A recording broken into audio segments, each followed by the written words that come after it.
गुरु दीक्षा coaching परिवार में आप तमाम विद्यार्थियों का, आदरणीय जनों का हार्दिक स्वागत है। आज मेरे वाम पक्ष में जो शख्स बैठे हुए हैं, इनके विषय में यह अपना संक्षिप्त परिचय आज स्वयं देंगे। मगर इनके विषय में यदि मैं शब्दों के माध्यम से यदि कुछ परिचय देने के लिए यदि कुछ कहूँ तो मैं कह सकता हूँ कि इनका परिचय देना मानो सूर्य को दीपक दिखाने के समान है। बिहार राज्य के मुजफ्फरपुर जिले के लोक कलाकार सुनील कुमार जी आज मेरे वाम पक्ष में बैठे हुए हैं, जिनके विषय में जितना भी कुछ कहा जाए शायद कम होगा।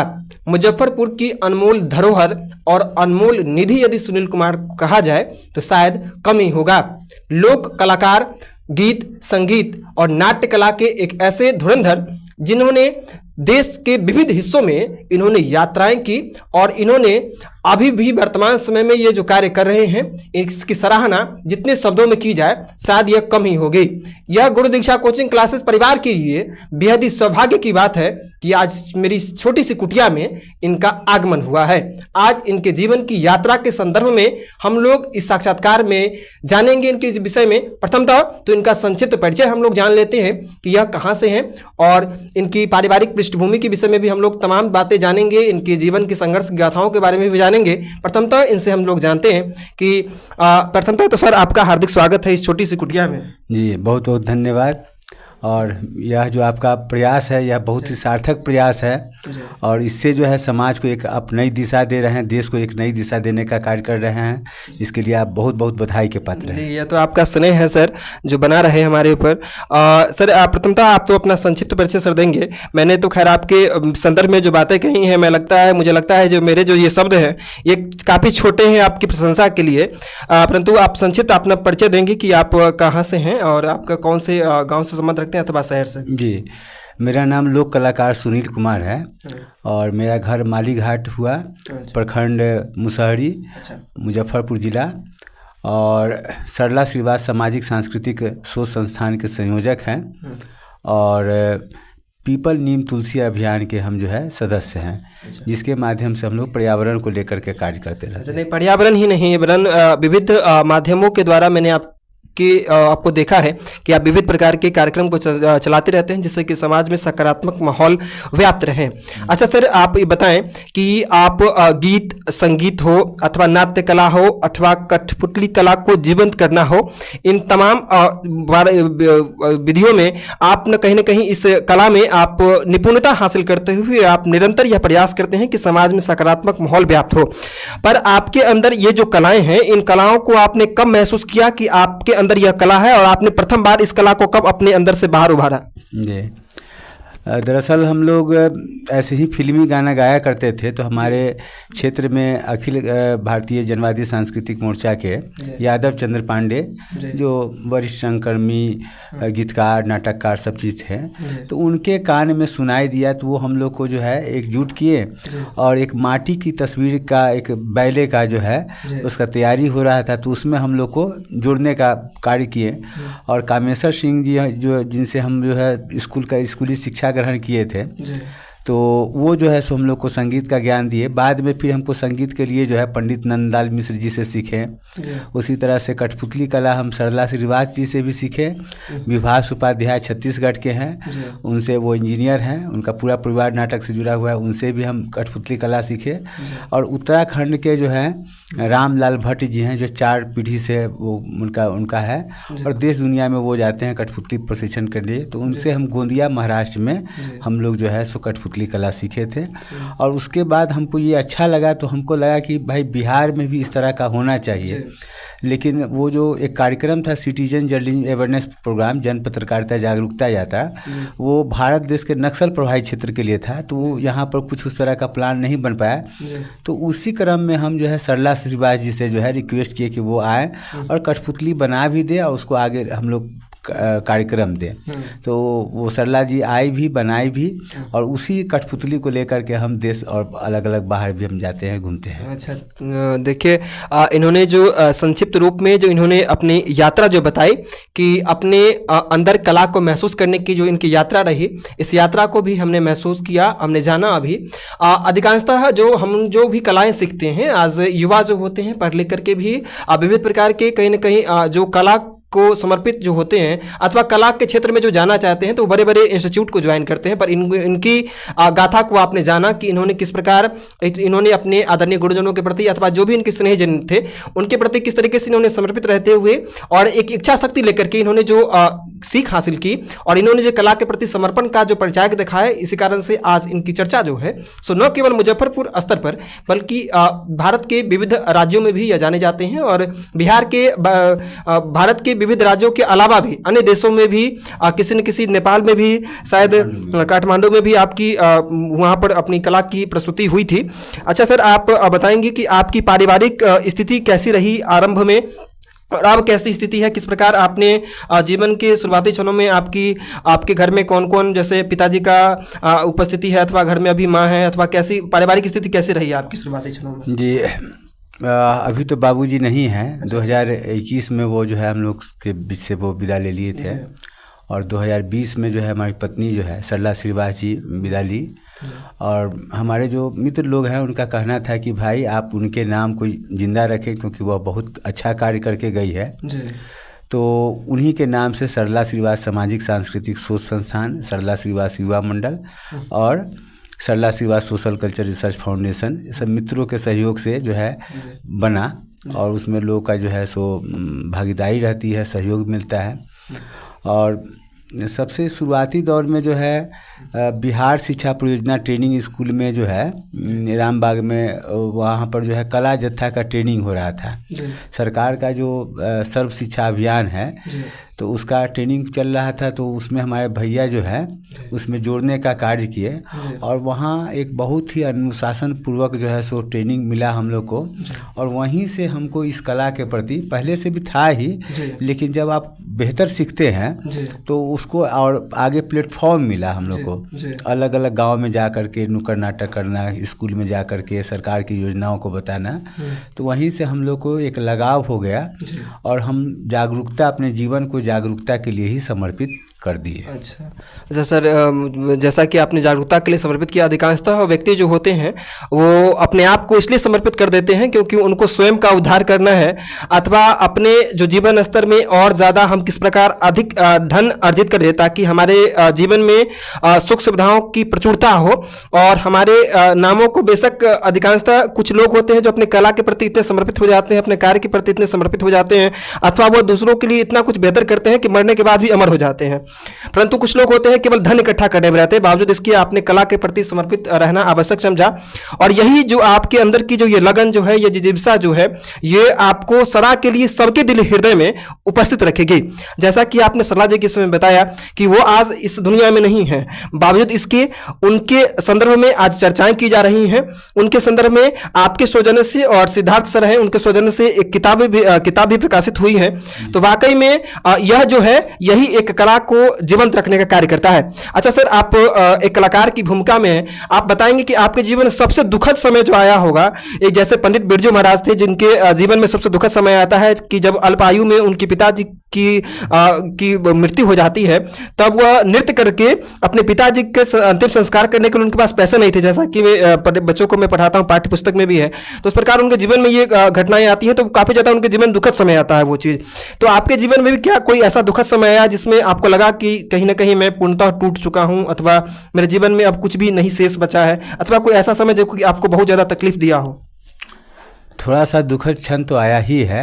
एक हमारी चचेरी बड़ी बहन थी और वो जो है अचानक गुजर गई, तबीयत खराब था, गुजर गई और उसी समय हम लोग को प्रोग्राम देना भी था। तो वो एक तरफ वो थी, वो हम लोग फिर कार्यक्रम भी दिए हैं और फिर उनका अपना जो दाह संस्कार वो हुआ है। तो वो ये नहीं है कि वो गुजर गई तो हम कार्यक्रम छोड़ दिया, ऐसा नहीं किया। यही होता है कला के प्रति समर्पण का भाव। तो ऐसा मतलब घटना हुआ है, लेकिन हमको जो है कला के प्रति, चूँकि ये पहले से प्लानिंग होता है तो उसको हम लोग फिर नहीं तोड़ सकते थे। और जो हम लोग जनवादी सांस्कृतिक मोर्चा के यादव चंद्र पांडे जी हों, चाहे हमारे गुरु जो है, जो प्रथम नाट्य गुरु संतोष राणा जी हैं, वो हों, तो उनके शिक्षा का एक असर जो है हम लोग में रहा है कि नहीं, पहले हमको जिस काम को कर रहे हैं उसको हमको प्राथमिकता देना है। जैसे आपकी पारिवारिक स्थिति के संदर्भ में भी आपने बताया कि काफ़ी पारिवारिक स्थिति शुरुआत में तो आरंभ में खैर प्रतिकूल ही रही होगी, मगर आपने जिस प्रकार अपनी कला को एक पहचान दिया उस वक्त अब थोड़ी स्थिति सामान्य थोड़ी नजर आती होगी। परंतु मैंने जहाँ तक आपकी FB पोस्ट पर जो भी आप पोस्ट करते हैं उस पोस्ट को मैं जब देखता रहता हूँ, अथवा व्हाट्सएप पर भी जो भी पोस्ट आपकी होती हैं जो स्टेटस पर लगते हैं, अथवा आप जो व्यक्तिगत तौर पे जो भी संदेश भेजा करते हैं, उन तमाम तस्वीरों में आपकी तस्वीर जो है वो मुस्कुराहट भरी रहती है। चाहे आपके जीवन में मैं जहाँ तक देख पा रहा हूँ पिताजी का स्वर्गवास हो जाना हो, अथवा सरला जी जो कि आपकी अत्यंत प्रिय रहीं उनका आपसे बिछड़ाव हो जाना हो, इन तमाम दुखों को झेलने के बावजूद वो चेहरे पर वो मुस्कुराहट, उसकी क्या राज, और उसके माध्यम से आप क्या संदेश देना चाहते हैं कहीं ना कहीं लोगों को, जो क्या जीवन में किस प्रकार दुख आता है उसके बावजूद हमें अपने जीवन में किस प्रकार की स्थिति रखनी चाहिए, जो आपकी तस्वीर क्या बयां करती है इस चीज़ को? जहाँ तक कि बाबूजी की बात है तो बाबूजी के हृदय में होता था कि हम अच्छा गीत अपने बेटा से सुने, तो हमको भीतर ही भीतर ये होता है कि नहीं, बाबूजी ठीक है नहीं है लेकिन कहीं ना कहीं वह सूक्ष्म रूप में वो सुनते होंगे, देखते होंगे। या सरला श्रीवास जी नहीं है लेकिन वो जो है उनकी भी इच्छा थी कि हम बड़े बड़े मंच पर जाएं, वो कार्यक्रम करें। तो हमको लगता है कि नहीं, इस काम को करके हम जो है अगला को खुशी प्रदान करते हैं और वो खुशी हमको फिर रिटर्निंग मिलता है, तो वही आप लोग को दिखाई देता है। जी बिल्कुल बिल्कुल। चलिए यार, ये होनी चाहिए जो हम अपने जीवन में कितने भी दुखद पलों से ही क्यों न गुजर रहे हों, मगर हमें अपने चेहरे पर एक मुस्कुराहट रखनी चाहिए और जीने की जो हमें जो ईश्वर ने जो जीवन दिया है वो जीवन हमारे लिए बेहद ही महत्वपूर्ण है और उस महत्वपूर्ण जीवन का हमें आनंद उठाना चाहिए। जीने के कारण कई हो सकते हैं और मरने का कोई जो होता है एक कारण होता है और उस कारण से इंसान की मृत्यु भी हो जाती है, मगर हमें अपने जीवन के अंत करने के बजाय अथवा मुश्किलों में का सामना डर कर करने के बजाय डट कर करनी चाहिए। और वो आपकी तस्वीर, जो भी तस्वीरें होती हैं वो आपकी बयां भी करती है और कार्य के प्रति आपका समर्पण भी। अतः अब एक प्रश्न अब और मैं आपसे पुनः पूछना चाहता हूं, जो आपके आदर्श कौन हैं, आप अपने आदर्श किसे मानते हैं जो कि आपके बड़े आइडियल हों? आदर्श के रूप में तो लोग माता पिता को मानते हैं, लेकिन हम जो है सरला जी को विशेष रूप से महत्व देते हैं। उसके पीछे कारण है कि वो मतलब हमेशा वो एक सकारात्मक रूप से जो है समाज के लिए, देश समाज के लिए जो है सोचने का कार्य की, चलने का कार्य की, चाहे वो पद यात्रा हो, साइकिल यात्रा के माध्यम से हो, नक्सल प्रभावित क्षेत्रों में कार्य करने का हो। तो हम एक आदर्श के रूप में जो है सरला श्रीवास जी को अपना मानते हैं और उन्हीं के जो कार्य है उस कार्य को हम चाहते हैं कि वो अब इस दुनिया में नहीं है, लेकिन वो जो है काम रुके नहीं, वो चलते रहें। नहीं, अगला प्रश्न भी मेरा इसी संदर्भ को लेकर के था कि सरला जी जो कि आपकी जीवन संगनी भी रहीं और अब जीवन संगनी नहीं है, शायद आपने बताया 2020 में शायद उनका स्वर्गवास हो गया, मगर 2020 में स्वर्गवास हुआ, आज 2024 में हम लोग जी रहे हैं।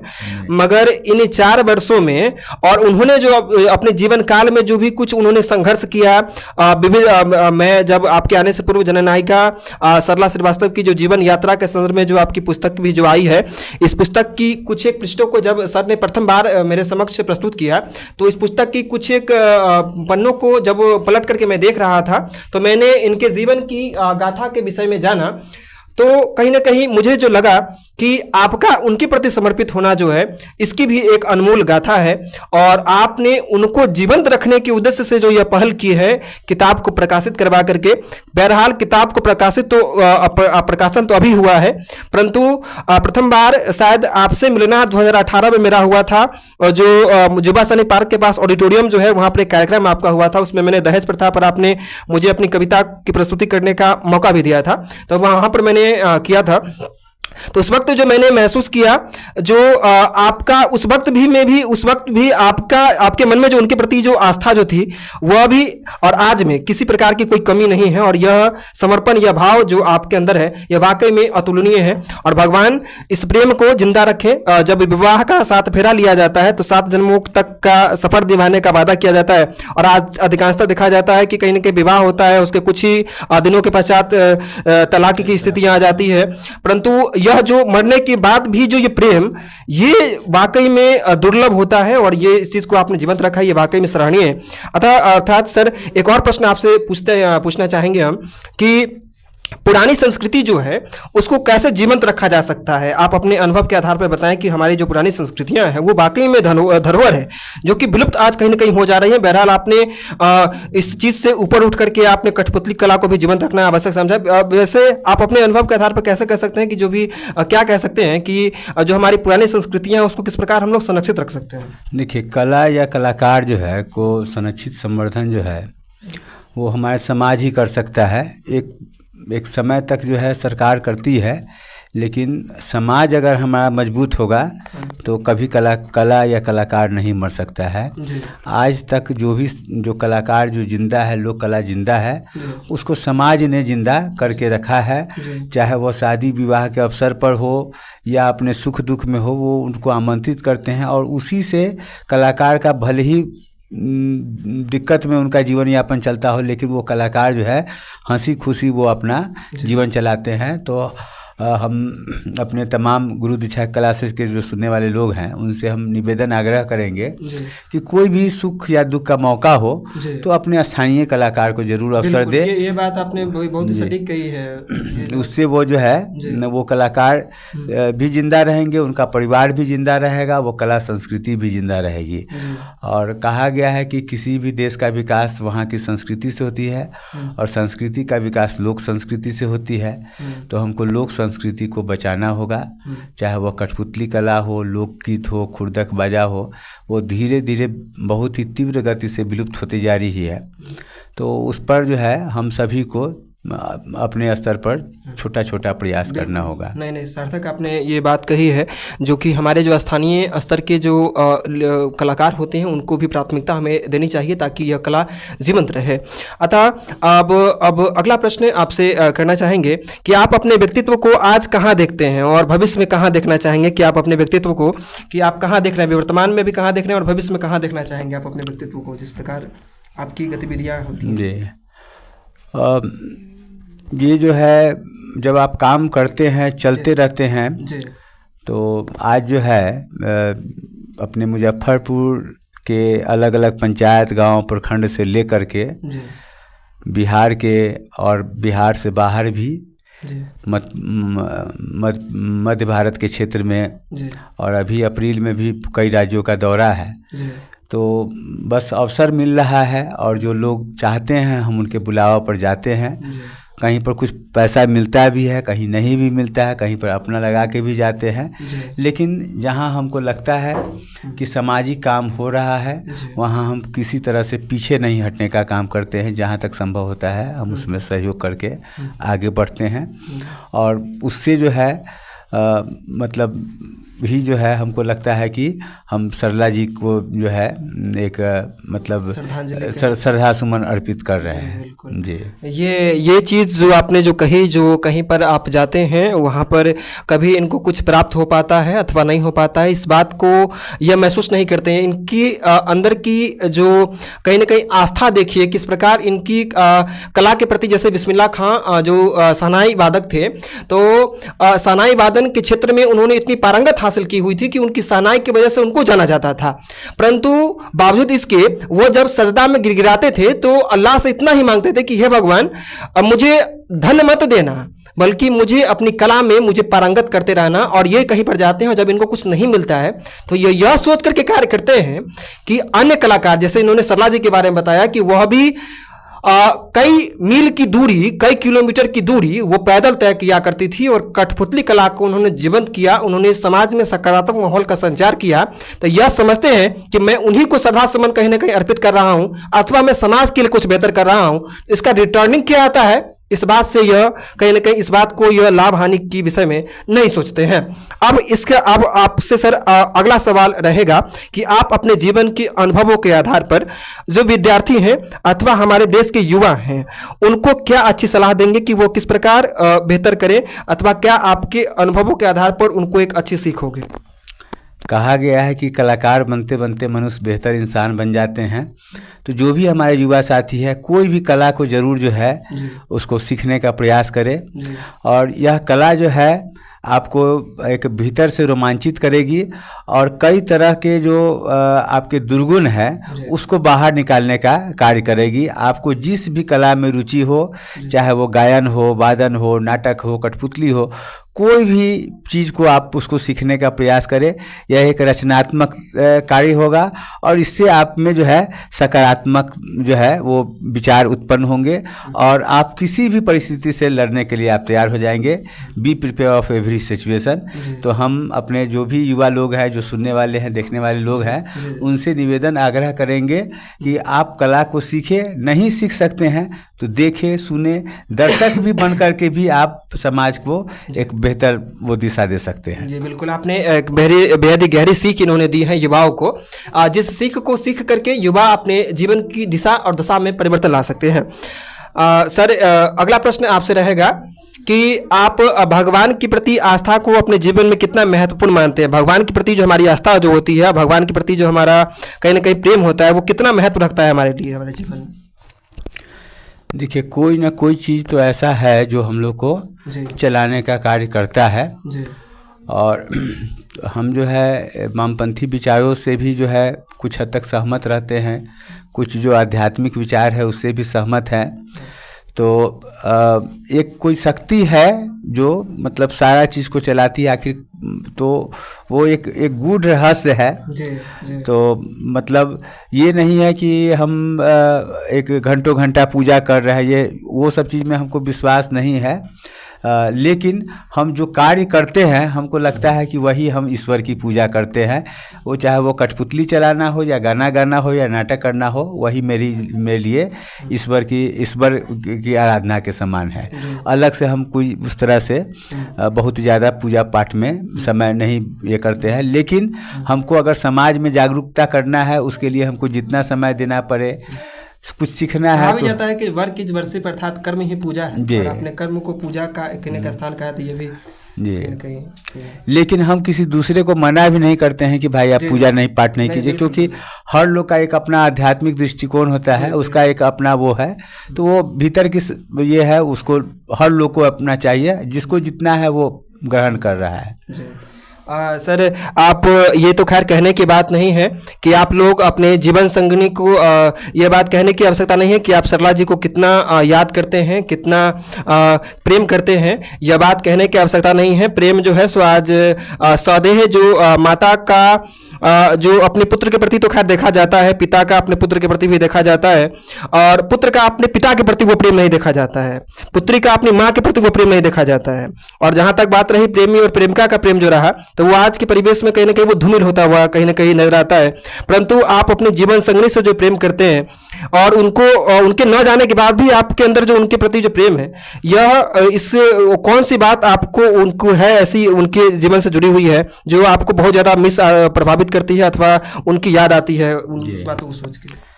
दरअसल यहाँ पर कठपुतली कला हम लोग नहीं देखे थे कभी भी, और बाहर में जो हम मध्य भारत में जब कार्य कर रहे थे तो वो कठपुतली संचालन किया करती थी। बाद में जब कठपुतली हम लोग देखते थे तो हम लोग को वीडियो इस समय अच्छा लगता था, तो वही जो है उनको हम बुलाए और वो सहज रूप से इस बात को स्वीकार की और आई, वो बनाई और यहाँ पर कई जगहों पर जो है उसकी प्रस्तुति भी की। बाद में वो हमसे शादी भी की, लेकिन ये है कि वो बहुत कम समय का हम लोग का साथ रहा। लेकिन वो जब तक रही वो हम लोग जो है समाज को, यहाँ तक कि शादी के दिन तक का भी हम लोग को कार्यक्रम का था। और वो हम लोग किसी कारण बस बरसात, बहुत ज़्यादा बरसात होने के कारण काम को रोक दिया गया था, लेकिन हम लोग बिना रुके हुए जो है सो चलते रहे। अक्सर ऐसा देखा जाता है कि लोग शादी के 5 दिन पहले या शादी के 5 दिन बाद तक जो है रेस्ट में रहते हैं, लेकिन हम लोग के साथ कुछ इस तरह का नहीं हुआ था। बहुत ही सहज ढंग से बिना खर्चा के हम लोग शादी किए थे और एक सामाजिक संदेश भी देना चाह रहे थे। लेकिन हम किसी को मना भी नहीं करते हैं कि आप खर्चा नहीं कीजिए, क्योंकि एक सुखद पल होता है, किसी के जीवन में एक बार ही आता है। लेकिन बहुत मतलब फिजूल खर्ची जो है वो आपको मतलब सामने में दिखावा में तो आपको लगेगा कि बहुत अच्छा है, लेकिन बाद में वो आपको बहुत कष्ट देगा। तो हम निवेदन आग्रह यही करेंगे अपने युवा साथी से कि वो अपने जितना ये है क्या कहते हैं आपकी क्षमता है उसी के अनुरूप ही खर्चा करे, बहुत ज़्यादा दिखावा में नहीं आए और बहुत ज़्यादा कर्ज के चक्कर में भी नहीं फंसे। क्योंकि अभी एक हम लोग आत्महत्या पर जो है युवा आत्महत्या कर रहे हैं, उसको लेकर के भी हम लोग नाटक जो है सो किए थे। तो किसी कारणवश अभी युवा जो है समझिए कि मतलब कुछ होता है और वह निराश और क्या कहते हैं कि वो सकारात्मकता उसमें न हो करके वो निराश हो जाते हैं और जीवन से चाहते हैं कि हम उसको पीछा छुड़ा लें। और ऐसा घटना हमारे मोहल्ले में हुआ है कि एक ही दिन में 5-5 व्यक्ति जो है 5-5 युवा जो है सो गुजर गए, आत्महत्या कर लिए थे। तो ऐसे सामाजिक चीज़ को लेकर के हम लोग के भीतर में भी ये होता है, तो उस चीज़ को लेकर के भी हमने नाटक किया और काफ़ी लोगों ने सहयोग भी दिया। तो हम लोग चाहते हैं कि समाज यह जो है मनुष्य का शरीर है, यह बहुत ही अनमोल है और यह जो आपको मिला है शरीर, इसका एक सामाजिक सदुपयोग हो, है ना। अच्छा, अब आप से अगला प्रश्न सर रहेगा कि आपने जो ये चीज़ जो अनुभव अपना जो अनुभव साझा कर रहे हैं, अथवा ये चीज़ कहीं ना कहीं अन्य जो लोग हैं उनको ये चीज़ कहीं ना कहीं आवश्यक सिद्ध होगी उनके जीवन के लेकर के। नाटक करने वक्त की जो प्रस्तुति रहती है और असल ज़िंदगी में आप क्या अंतर देखते हैं? जो नाटक और असल ज़िंदगी में वो उसका क्या अंतर होता है? देखिए, वो सब आईना ही, नाटक जो है हम लोग आईना ही दिखाने का कार्य करते हैं। जो समाज में होता है वही चीज़ ही दिखाते हैं, वो कुछ अलग नहीं होता है। लेकिन क्या होता है कि कम समय में कुछ दिखाना है तो हम उसको फास्ट कर देते हैं, कुछ उसको लाउड कर देते हैं, लेकिन वो समाज का या जीवन का ही एक पार्ट को दिखाया जाता है। तो ये नाटक भी एक जीवन का एक अहम हिस्सा है और उसी को हम लोग सामने, बस एक प्रस्तुतिकरण का एक अपना तरीका होता है, लेकिन वह सब जीवन से ही लिया गया हुआ चीज़ है। तो सर नेक्स्ट प्रश्न आपसे, तो खैर जो कठपुतली कला जो कि आज कहीं ना कहीं मृतप्राय जो कला जो है, तो इस कला को कैसे हम लोग जीवंत रख सकते हैं? देखिए, एक पौराणिक कहानी है कि माता पार्वती जी के प्रसन्नता हेतु जो है भगवान शिव जो है काष्ठ की मूर्ति में प्रवेश करके इस कला की शुरुआत किए थे। ये सब पुराना कहानी है जो उपलब्ध है कहानी सब। उसके साथ ही जो है अलग अलग अभी जो विषय पर हम लोग जो है, चाहे वह जल संचयन की बात हो, मतदाता जागरूकता की बात हो या पर्यावरण की बात हो, अलग अलग विषय पर हम लोग कठपुतली के माध्यम से वो हम लोग लाते रहते हैं। और हमको लगता है कि इसके माध्यम से ही जो है एक उसको हम लोग जीवन प्रदान कर सकते हैं। एक सिर्फ इंटरटेनमेंट करने से काम नहीं चलेगा। तो पहले जो है सो इसको एक इंटरटेनमेंट या राजा रानी का ही कहानी के रूप में उसको प्रस्तुत किया जाता था, जो धीरे धीरे समाज नकारा भी और धीरे धीरे कलाकार भी विलुप्त हो गए। एक समय था कि जब मतदाता जागरूकता जो है कठपुतली के माध्यम से भी हुआ करता था, लेकिन अब तो टेक्नोलॉजी का इस्तेमाल हो रहा है। लेकिन आज भी लोग जो है इस कला को समझ रहे हैं और कला को समझने के साथ ही हम लोग को भी एक अवसर मिल रहा है, लोग दे रहे हैं, लोग बुला रहे हैं और हम चाहते हैं कि इसी तरह का सहयोग मिलता रहे। हम लोग इस कला को हम लोग बचाने को लेकर के, आगे बढ़ाने को लेकर के कार्य करें। आपने जो ये कार्य जो बताई जो कठपुतली कला की जीवंतता को लेकर के, ये वाकई में सराहनीय। सर, आपके जीवन के दुखद पलों को मैंने जाना कि किस प्रकार आपके जीवन में दुखद समय हुआ है, उसके बावजूद भी आपने वो कला के प्रति समर्पण का भाव आपने दिखाया और दिखाया भी, और दिखा करके यह संदेश भी दिया कि एक कला के प्रति जो समर्पित व्यक्ति होता है वो कला के प्रति ही समर्पित होता है, जिस कारण से वो सबके हृदयों में कहीं ना कहीं अपनी एक उपस्थिति दर्ज करता है। अब सर आपके जीवन में हम जानेंगे, सर आपके जीवन में सबसे सुखद समय क्या रहा है? दुखद समय के विषय में तो हमने जाना, सबसे सुखद समय क्या रहा है? जो सुखद पल, सरला के साथ शादी होना मेरा बहुत ही सुखद पल रहा है, क्योंकि यह जो है कई वर्ष लग गए थे। जब भी बातचीत होती थी, सरला जी का कुछ ना कुछ कार्यक्रम होता था, चाहे वह पदयात्रा की बात हो, बुलटू रेडियो की बात हो, साइकिल यात्रा की बात हो, अलग अलग तरह के विषय पर वो उलझी हुई रहती थी। और हम ये देखते थे भाई कब इनको जो है सो फुर्सत मिलेगा। तो 2019 के जुलाई में हमको जो है सो उनका ये हुआ, वो आई, और वो आई तो उनके आते ही हम लोग को बहुत सारी सामाजिक राष्ट्रीय अंतर्राष्ट्रीय स्तर की संस्थाएं जो है वो काम भी दी, और उसी काम के दौरान हम लोग शादी भी किए। और वो एक बहुत ही सुखद, और हम लोग को एक काम के बहाने घूमना फिरना भी होता था और काम भी हो रहा था, तो ये एक बहुत बड़ा हम लोग को एक सुखद पल रहा है शादी का जो है जो। अच्छा सर, सुखद पल के विषय में आपने जो बातें कही, आपके जीवन की हर एक गतिविधियां जो कहीं ना कहीं है एक प्रेरणा का स्रोत है, और इस बात की कहीं कहीं प्रदर्शित करती है कि हम यदि अपने स्वजनों के प्रति यदि समर्पित रहें तो कहीं ना कहीं हम सदा के लिए अपने पारिवारिक जो हमारी जो रिलेशनशिप होती है, जिसको रिश्ता कहा जाता है, रिश्तेदारी कहा जाए, उसको हम लोग अक्षुण्ण रख सकते हैं। अच्छा सर, आरंभ में आपको किन किन कठिनाइयों का सामना करना पड़ा अपने कला के क्षेत्र में? जो शुरुआत जब आपने की तो उस वक्त में क्या क्या कठिनाइयों का सामना आपको करना पड़ा? देखिए, जो कठिनाई बोला जाता है वो बहुत ज़्यादा कठिनाई जो है मेरे जीवन में उस लेवल पर नहीं आया है जो जैसे लोग, क्योंकि जो हमारा जो क्षेत्र मोहल्ला रहा है वो एक जनवादी सांस्कृतिक मोर्चा का कार्य क्षेत्र रहा है, और हम लोग बचपन से ही वो हम लोग कला ही को देखते रहे। तो शुरुआती दौर में हम लोग के पास में हारमोनियम नहीं था, लेकिन वो संगठन में था, हम लोग हारमोनियम बजाया करते थे, पास में बांसुरी बजाने वाले थे, नाटक को देखते रहते थे। तो इस तरह से जो है फिर बाद में जो है सो हारमोनियम हो गया। जो गुरुजी से हमको शिक्षा ग्रहण करने का था संगीत का, तो वो हमारे बाबूजी के दोस्त थे, तो वो हमको मतलब शिक्षा दीक्षा मिला, और हमको कुछ इस तरह का ये नहीं कि नहीं इतना फी देना ही होगा तभी जाकर सिखाएंगे। ऐसा होता है इंस्टीट्यूशन में कि आप फी जमा करते हैं तब आपको वो शिक्षा मिलती है, लेकिन हमारे साथ एक पॉजिटिव हुआ है कि हमको सब जगह जो है सहयोग मिलता रहा। और नहीं अच्छे लोग सर होते हैं ना, उनको उनके जीवन में जो लोग भी आते हैं वो अच्छे ही कहीं ना कहीं हो जाते हैं। व्यक्तित्व भी सुंदर होना चाहिए कहीं ना कहीं। तो और जहाँ कुछ हमको लगा कि नहीं कुछ पैसा खर्च करके हमको सीखना चाहिए, तो वहाँ हम ट्यूशन बच्चे सबको पढ़ाया करते थे, वो जो है सो हम खर्च कर लिया करते थे। और फिर बाद में हारमोनियम खरीदने का इच्छा हुआ तो वो भी खरीदे, और धीरे धीरे इंस्ट्रूमेंट और स्टूडियो का भी निर्माण किए। कुछ कुछ अपने जो स्थानीय जो कलाकार सब होते थे उनका गाना ये सब रिकॉर्डिंग किया करते थे, उनको संग्रह करने का कार्य करते थे। इसी क्रम में जो है गांव जवार संगठन से जुड़े। गांव जवार संगठन की ओर से जो है हमको भोपाल ले जाया गया। वहाँ पर एक अंतर्राष्ट्रीय पत्रकार आए हुए थे, शुभ्रांशु चौधरी, तो उनसे परिचय बात हुआ। तो वो एक ऐसा प्लेटफॉर्म बनाए हुए थे कि मोबाइल वैकल्पिक अल्टरनेटिव मीडिया, जो मोबाइल में कहीं से भी हम अपनी बात को रख सकते थे।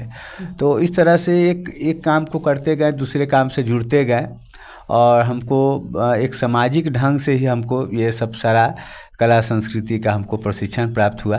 कहीं पर बहुत विशेष फी दे करके हमको शिक्षा नहीं ग्रहण करना पड़ा। बिल्कुल, ये जब कला के प्रति समर्पण का भाव होता है और कहीं ना कहीं हमारे विचारों में जो शुद्धता होती है, तो इस प्रकार हमारे जीवन में जो भी लोग जुड़ते हैं ना, कहीं ना कई दफ़ा होता है जो अच्छे लोग भी होते हैं उनको कई रास्ते में कई अडंडे आ जाते हैं, कई बुरे लोग भी मिल जाते हैं, जो जिनके जीवन में जो अनुभव होता है इनका वो अनुभव कहीं ना कहीं नकारात्मक होता है। अच्छा सर, आप समाज में जो आप आज बदलाव देख रहे हैं, वो बदलाव किस प्रकार आप बदलाव की अपेक्षा रखते हैं? इसकी समाज में नकारात्मक माहौल की आज कमी नहीं है, तो आप अपने जीवन में अनुभवों के आधार पर समाज में किस प्रकार के बदलाव की अपेक्षा रखते हैं? देखिए, बदलाव तो प्रकृति का नियम है, मतलब बदलाव तो आप चाहिए चाहे नहीं चाहिए वो होना है। लेकिन मतलब अभी जो है जो हम लोग देख रहे हैं कि हमारी नदियाँ सूखती जा रही है, नदियों में, नाला में, पोखर में, तालाब को हम लोग बढ़ते जा रहे हैं। तो ये सब जलवायु का जो है मतलब जो आप देख रहे हैं कि अभी फरवरी में ही जो है बहुत अत्यधिक गर्मी हो रही है, जलवायु परिवर्तन बहुत तीव्र गति से हो रहा है। तो हमको जो पूर्वजों ने जो बचा करके या बना करके रखा है, चाहे वो तालाब हो, कुआं हो, पीपल का पेड़ हो, बरगद का पेड़ हो, ऐसे चीज़ को हम लोग को बचाना होगा। लेकिन अभी वर्तमान में जो है विकास के दौर में उसको हम लोग काटते छाटते जा रहे हैं, जो हमारे लिए और हम नुकसानदेह है। तो हम लोग चाहते हैं कि यह बदलाव जो है, बदलाव को तो रोका नहीं जा सकता है, लेकिन एक तरफ अगर क्या कहते हैं कि अगर पेड़ कट रहा है तो हमको उसको लगाने का ही प्रयास करना चाहिए। दूसरा है कि हम लोग पेड़ पौधा 2-4-10-20 हज़ार पौधा लगा करके जंगल को नहीं बना सकते हैं। तो हमको जो है, जो देश भर के अलग अलग जो जंगल काटे जा रहे हैं, हसदेव है, तो सबको बचाना होगा। तो जंगल को ही बचाना होगा और पेड़ पौधा को हमको लगाना होगा। कहीं कहीं पर ऐसा भी है कि पेड़ पौधा को मतलब वो स्थानांतरित कर दिया जाता है या कुछ दिशा परिवर्तित कर दिया जाता है। तो बदलाव के साथ साथ हमको जो है वो पर्यावरण के अनुकूल बदलाव हो, ये अगर हो तो ज़्यादा बेहतर होगा। देखिए, अधिकांशतः आप यदि किसी बड़े शख्स से यदि उनके जीवन के अनुभवों के आधार पर यदि आप कहेंगे कि आप समाज में क्या बदलाव देखना चाहते हैं, तो जो बड़े अमीर लोग होंगे वो क्या कहेंगे कि हमें कमाल अच्छे तरीके से खूब मेहनत करके, चाहे किसी का नुकसान ही पहुंचा करके क्यों ना हो, खूब धन इकट्ठा कर लेना चाहिए, अपने दरवाजे पर महंगा ब्रांडेड गाड़ी रख लेना चाहिए और अपने हाथों में ब्रांडेड फोन रख लेना चाहिए। यह होगा सामाजिक बदलाव। मगर सुनील कुमार जैसे लोक कलाकार से इनसे जब मैंने यह पूछा कि आप किस प्रकार के सामाजिक बदलाव की उम्मीद रखते हैं, क्या अपेक्षा रखते हैं, तो इन्होंने क्या बताई, इन्होंने जो बातें बताई है इससे सृष्टि संरक्षित रह सकती है। इन्होंने जो बातें बताई पर्यावरण की सुरक्षा को लेकर के, इस बात को लेकर के समाज के ज़्यादातर लोग चिंतित नहीं होते। इन्होंने एक गहरी बात कही है अभी इस साक्षात्कार के क्रम में कि 10 पौधों को लगा करके हम लोग जंगल का निर्माण नहीं कर सकते हैं। हम लोगों को यदि जंगल का निर्माण, जो जंगल कट रहे हैं लगातार, अंधाधुंध जो कटाई हो रही है, उस अंधाधुंध कटाई को रोकना चाहिए। हमें रोकना होगा। हमें सूखते नदी तालाब को हमें बचाना होगा, अन्यथा हमारा भी कोई अस्तित्व नहीं रहेगा। तो वाकई में ये जो बदलाव जो है, ये बदलाव होनी चाहिए, तब जाकर के समाज में सकारात्मक माहौल का कहीं ना कहीं संचार हो सकता है। अच्छा सर, आप बताएं कि आपकी दिनचर्या क्या होती है, प्रतिदिन की दिनचर्या क्या होती है, अथवा हाँ, पहले तो आप अपनी दिनचर्या बता दें, उसके बाद अगला प्रश्न आपसे रखते हैं सर। दिनचर्या में मतलब एक मेरा ये है कि अधिक से अधिक लोगों से मिलना, बातचीत कर पाना। तो दिनचर्या के रूप में अभी जो है सोशल मीडिया से ही शुरुआत होती है और सोशल मीडिया के जरिए ही एक दूसरे से हम लोग बाहर के लोगों से परिचित हो पाते हैं। लेकिन अब ये हो रहा है कि नहीं, हमको डायरेक्ट जो है कहा जा रहा है कि आदमी यंत्र का न हो गुलाम, दूर हो रहे हैं घर पड़ोसी के। तो हमको जो है उस चीज़ को हम बाहर के लोगों से खूब अच्छा मित्रता रखें, अपने घर के आसपास के लोग से हम लोग मिले जुले नहीं। तो उस चीज़ को जो है सो हम लोग जो है अब प्रयास कर रहे हैं कि नहीं, यह परंपरा को हमको बदलना है।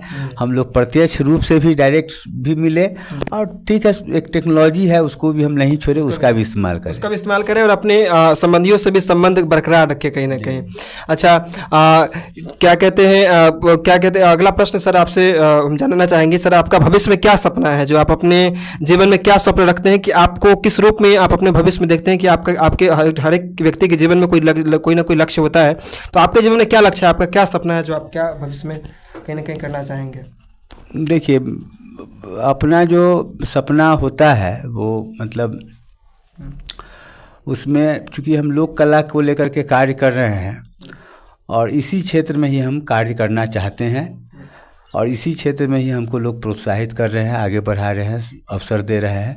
हम इसी चीज़ को लेकर के ही अपना ज़िंदगी को समर्पित करना चाहते हैं। अच्छा, कोई एक ऐसा संगीत जो आप गुनगुनाना चाहेंगे, जो आपके दिल के बेहद ही करीब हो, तो उसे गुनगुनाएंगे तो हमारे लिए भी खुशी की बात होगी। जो श्रोता बंधु हैं वो आपकी गीत संगीत के प्रति जो आपके अंदर की जो ये हुनर है, उस हुनर को भी जानेंगे। जो आपके दिल के अत्यंत करीब हो वो गीत, उसको गुनगुनाएं। एक अपना मुजफ्फरपुर में जो प्रसिद्ध फल है वो लीची है। जी। और भारत देश का राष्ट्रपति भवन हो या अमेरिका का राष्ट्रपति भवन हो, यहाँ का एक मिट्टी का एक असर है जो बहुत उसको पसंद किया जाता है। तो और अपने यहाँ लीची अनुसंधान केंद्र भी है, वहाँ भी आना जाना होता है। तो एक लीची गीत आपके बीच में हम सुनाते हैं जिसकी रचना की है मैंने। लीचिया लाले लाल ए सैया मुजफ्फरपुर से लईहा लीचिया लाले लाल, ए सैया मुजफ्फरपुर से लईहा लीचिया लाले लाल, लीचिया लाल लाल, ए सैया मुजफ्फरपुर से लईहा लीचिया लाले लाल, ए सैया मुजफ्फरपुर से लईहा नहीं मन बसैया ता बड़ा पछतैबा, बड़ा पछतैबा सैया बड़ा पछतैबा, स्वीट सिटी के फला रसदार हो, स्वीट सिटी के फला रसदार, ए सैया मुजफ्फरपुर से लईहा लीचिया लाले लाल। क्या कहने, मुजफ्फरपुर की जो प्रसिद्ध मिठाई कहा जाता है जिसे कि लीची, जिसके विषय में जिसके संदर्भ में कहीं ना कहीं लोग जाने जाते हैं, विदेश के विविध कोनों में भी यहाँ से लीची जो है सो भेजी जाती हैं, तो उसके विषय में इन्होंने बताया। अच्छा, थोड़ा कठपुतली इनका लाएंगे, इनके आप कठपुतली के माध्यम से कोई एक संदेश, छोटा सा संदेश देना चाहेंगे। कठपुतली भी आप अपने साथ लेकर के आए हुए हैं, तो इस कठपुतली के माध्यम से कोई एक संदेश जो आप देना चाहेंगे लोगों को, तो वह भी आप देवें। जो कठपुतली के माध्यम से क्या संदेश लोगों को देना चाहेंगे आप? देखिए, अभी कठपुतली के माध्यम से हम लोग अभी वहाँ पर विश्व सामाजिक मंच, जिसमें 92 देश के लोग आए थे, हम लोग शांति का संदेश को लेकर के, पूरे दुनिया में शांति हो, इसको लेकर के हम लोग जो है वहाँ पर कार्य किए थे। वही एक छोटा सा गीत आपके बीच में हम रख दे रहे हैं। ये कठपुतलियाँ हैं इनकी, और ये कठपुतलियाँ नहीं, इनकी धरोहर है, जिसको ये बहुत ही संजो करके रखे हुए हैं। सरला श्रीवास जी के द्वारा बनाया गया हुआ है। ये आजकल के बच्चे तो खैर कहेंगे जो कि क्या आ गया, कहीं ना कहीं उनके लिए हंसी का पात्र होगा, हमारी ये परंपरा है हमारी, और जो कि मर चुकी है आज कहीं ना कहीं, मगर उसको जीवंत रखने का आपने प्रयास किया। तो हाथ से हाथ मिलावा हो भैया दुनिया में शांति के लावा, हाथ से हाथ मिलावा हो भैया दुनिया में शांति के लावा, दुनिया में शांति के लावा हो, दुनिया में शांति के लावा हो भैया, हाथ से हाथ मिलावा, हाथ से हाथ मिलावा हो भैया दुनिया में शांति के लावा। तो यही संदेश को लेकर के हम लोग जो है कि दुनिया में चाहे वह किसी भी प्रकार की हो, वो शांति रहना बहुत ज़रूरी है। और एक शांति गीत भी आपके बीच में कि विश्व शांति के लिए जिएंगे हम, विश्व शांति के लिए मरेंगे हम, विश्व शांति के लिए जिएंगे हम, विश्व शांति के लिए मरेंगे हम। आ आ आ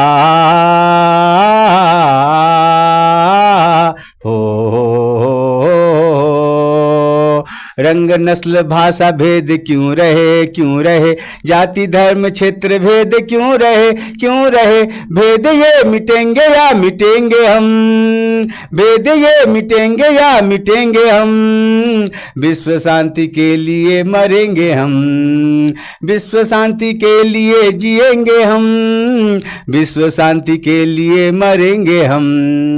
आ आ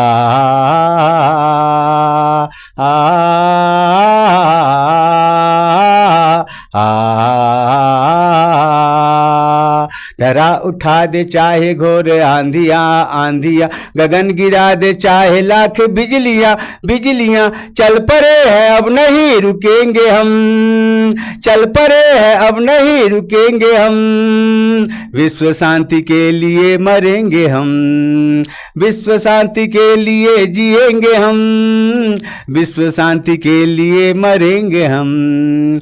आ आ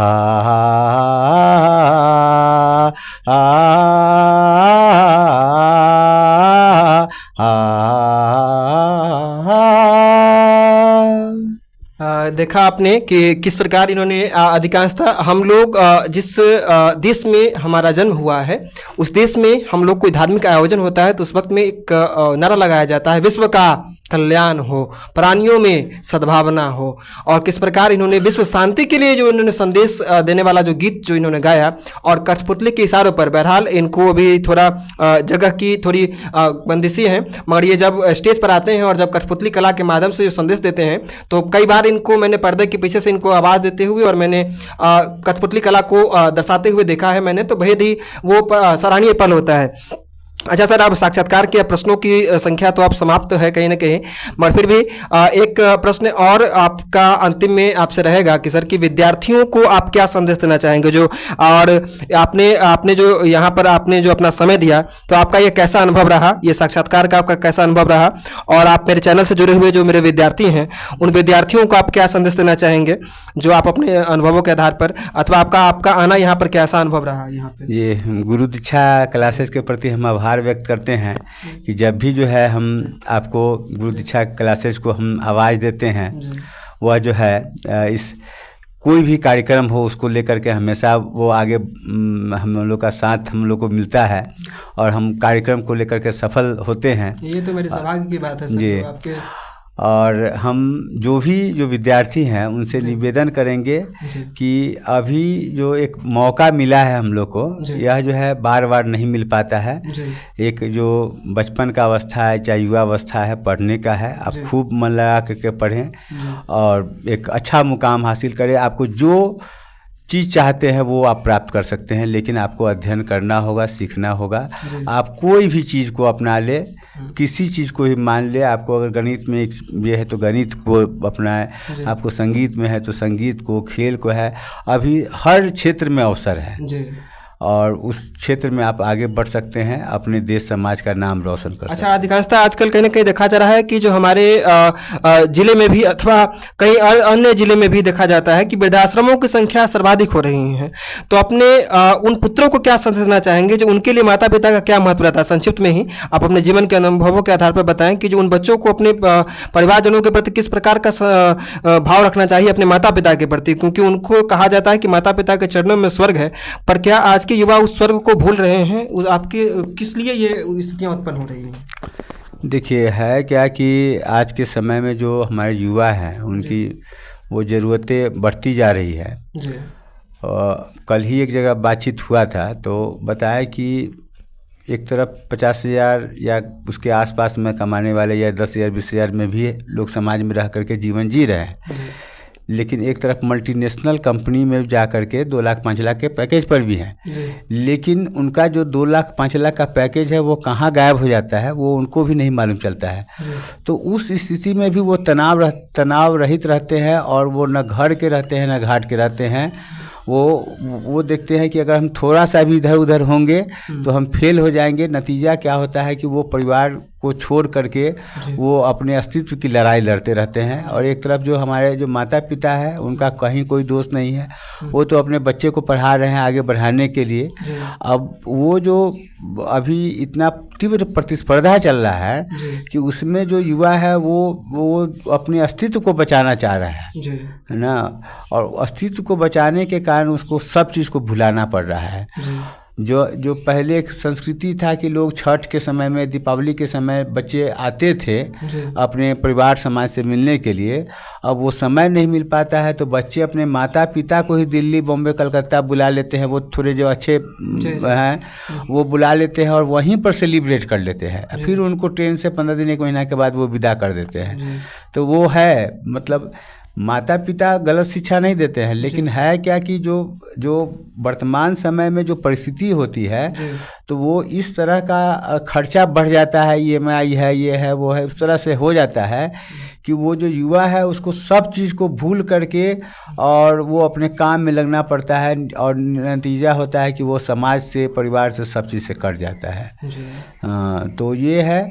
और ये सब एक क्या कहते हैं कि ग्लोबलाइजेशन के कारण जो है एक देखा देखी प्रतिस्पर्धा भी है कि भाई उनके यहाँ 20 लाख का गाड़ी आया है तो हमारे यहाँ क्यों नहीं 20 लाख का रहे। तो लेकिन कहा गया है कि हमको जो है सब चीज़ में हिस्कार नहीं करना चाहिए, है ना। पढ़े में हिस्सा करी लेकिन खाए में न करी, है ना।